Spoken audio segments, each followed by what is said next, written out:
tu t'adresses pas spécialement à des amateurs ou des débutants, quoi. Tu Non, vois, non. c'est des gens qui sont quand même du métier, Ouais. tu vois, qui ont un certain niveau, bah, ils prennent quand même la formation parce qu'on y apprend quand même des choses. Salut tout le monde, bienvenue sur Brain Me. Aujourd'hui, une petite étude de cas de Eddy qui a fait la formation Logo Maker Skills. Et Eddy va nous expliquer un petit peu son parcours. Je vais lui poser quelques questions. Et Eddy va nous expliquer d'où il vient un petit peu. Il va se présenter en 2 petites secondes. Et puis ensuite, on verra un petit peu qu'est-ce que ça a pu lui apporter, Logo Maker Skills. Salut Eddy. Salut Laurent, comment tu vas? Ça va bien, impeccable. Alors bien sûr, on fait comment tu vas, mais on est d'accord que ça fait à peu près 10 minutes qu'on vient de discuter, qu'on était en train de discuter, bien sûr, Exactement. c'est toujours comme ça. Ouais, c'est le vrai faux truc. Mais bon, l'idée ici, c'est forcément que tu puisses exprimer ton parcours. Moi, j'aimerais peut-être que tu commences par te présenter. C'est vrai que tu m'as expliqué, toi, d'où tu viens. Maintenant, c'est bien de savoir quel est ton parcours un petit peu, Eddy, pour que nos designers se posent des questions moi, en sur fait, toi. Laurent, moi j'ai plusieurs casquettes. Hein. On en avait déjà parlé ensemble, mais bon, je le redis encore. J'ai 46 ans, d'accord. J'ai un parcours assez chaotique, on va dire. Je suis fils de restaurateur. J'ai toujours été passionné de typographie, de publicité, tout ça. Donc, ce qui m'a amené aujourd'hui à être aussi infographiste. Et maintenant, ça fait une bonne dizaine d'années que je suis dans l'infographie. Et que, comme je t'ai expliqué, je suis passionné de typo. Et voilà, c'est ce qui m'a amené à vouloir me spécialiser dans tout ce qui est logotype. Écoute, je vais rentrer de but en blanc. Si tu dois dire globalement, en quoi est-ce que Logo Maker Skills t'a aidé? Si tu as un truc à me dire là-dessus, en quoi est-ce que Logo Maker Skills t'a aidé? En fait, comme j'expliquais, c'est pas le tout d'être infographiste. On croit qu'en étant infographiste, on peut facilement faire un logo.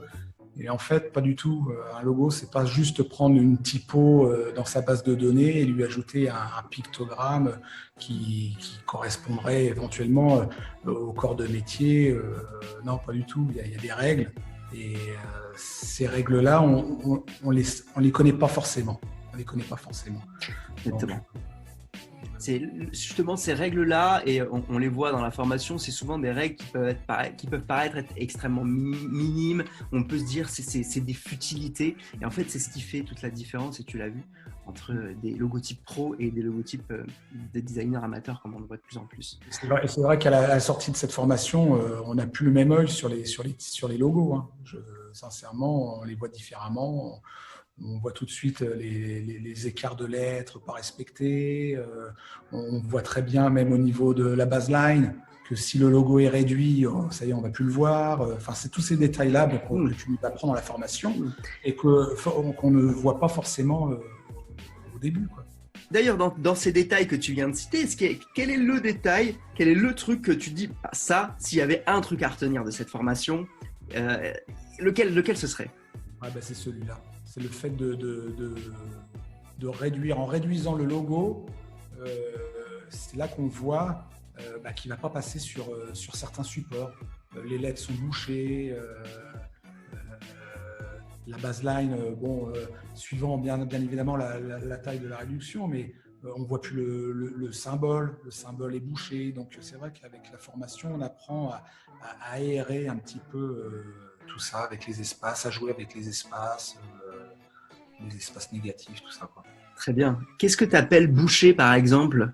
Si on peut préciser à nos designers qui nous regardent et c'est quoi exactement un symbole bouché? Les lettres bouchées, par exemple, le blanc du A, le blanc du E, l'intérieur de la lettre, à taille, on va dire, raisonnable, bien évidemment, on la lit, mais dès qu'on réduit, ça y est, on se retrouve confronté à des lettres qui se bouchent et on ne voit plus rien. En fait. Et on ne voit plus rien. On apprend à ouvrir tout ça, à avoir des techniques pour ouvrir tout ça. Quoi. Très bien, très bien. Ce qui apporte du coup de la lisibilité naturellement. Exactement. Donc ça, c'est le détail graphique que toi, tu as retenu. J'ai eu ce problème-là aussi. C'est pour ça que c'est ça que j'ai retenu. Moi, j'ai été confronté à ça il n'y a pas si longtemps avant la formation. J'ai fait un logo et au moment de l'impression sur carte de visite, ça passait plus. Voilà. Et là, tu passes pour un amateur. Exactement. D'autant plus que cette partie-là, elle a 2 casquettes. C'est-à-dire, à la fois, on va apporter une côté facilité technique, facilité de lecture sur les supports, et en même temps, c'est ce qui apporte de l'esthétisme. Parce que finalement, très souvent, avant, on se disait, il faut avoir toutes ces opérations-là, toutes ces réflexions-là, de pas mettre des dégradés, d'avoir les lettres bien ouvertes, etc. Parce qu'on travaille sur du print. Et aujourd'hui, il y a beaucoup de personnes qui se disent, on travaille sur du web. Du coup, ces considérations-là n'ont plus besoin d'être présentes. Alors que c'est une belle bêtise parce que ces considérations-là n'apportent pas que la partie technique, elles apportent aussi l'esthétisme. Et quand je parle d'acuité visuelle et d'acuity design, c'est ça aussi. C'est l'esthétisme arrive par l'ouverture et par la clarté visuelle qu'on retrouve dans un logotype. Et ça, c'est très bien que tu soulèves que, notamment, ça avait créé des problèmes techniques, quoi. Très bien. J'aimerais te poser la question suivante. Et qu'est-ce que Logo Maker Skills t'a apporté dans ton approche professionnelle maintenant?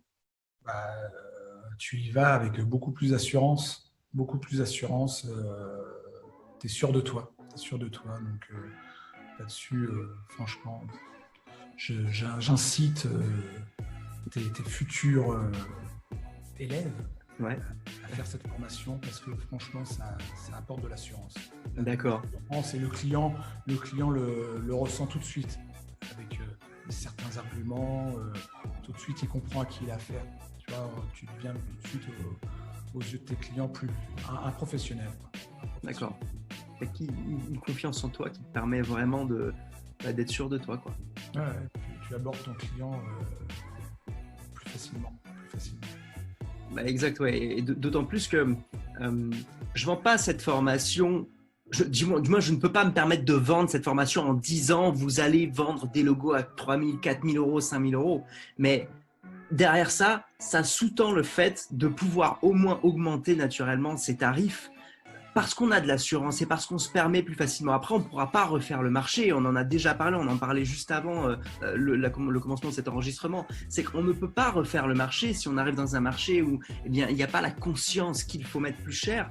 C'est plus compliqué. Maintenant, déjà, l'assurance vous permet déjà, je ne vais pas dire de doubler ses tarifs, mais au moins d'arriver sur le panier haut de gamme de ce qu'on pouvait prétendre vendre dans un secteur.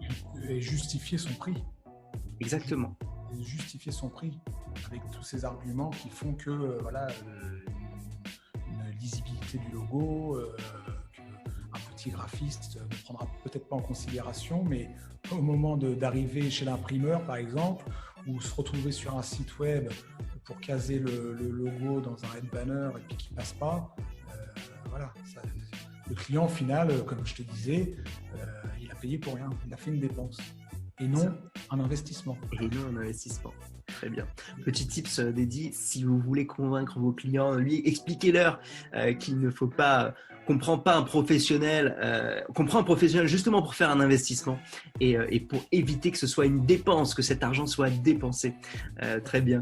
Écoute, Eddy, super. Si tu devais dire quelque chose à une personne qui hésite de passer à l'action, qu'est-ce que tu aimerais lui dire qu'est-ce que tu aimerais lui dire? Qu'il ne faut pas hésiter. Sincèrement, il ne faut pas hésiter. Je ne dis pas ça pour faire travailler Laurent, il n'a pas besoin de ça. Mais sincèrement, moi, ça fait plus de 10 ans que je suis dans le graphisme et je pensais connaître beaucoup de choses et j'en ai appris la moitié en fait.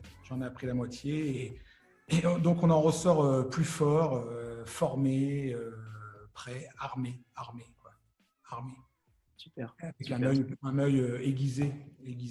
Donc voilà. En tout cas, un grand bravo de continuer à te former, même à 45 ans. Hein, 46, tu vois, 46 ans. Un grand bravo à toi parce que y en a qui lâchent bien avant, qui disent bon, c'est trop tard, c'est un truc de jeune ça. Ouais, et puis je tiens à faire une parenthèse aussi par rapport à ça, c'est que c'est bien de faire des. Moi, j'ai fait pas mal de tutos aussi sur YouTube. Tu vois, j'ai appris énormément sur YouTube pour tout ce qui est logo avec Illustrator. Et c'est vrai qu'on en apprend encore davantage avec la formation. Donc, il ne faut pas hésiter, il ne faut pas croire qu'avec YouTube, on apprend tout. On apprend beaucoup de choses, mais on apprend encore plus avec la formation. Et c'est vrai que même les tutos sont souvent en anglais. Donc, on ne comprend pas toujours tout. La formation est bien faite, elle est bien expliquée. Voilà. Super, impeccable. Bon, je te remercie, Eddy, en tout cas, pour ce petit témoignage. Et puis, je vais te laisser retourner à tes occupations. Merci beaucoup, à très vite Eddy, et puis on se retrouve sur Brainy. Ciao. Ça marche. Ciao.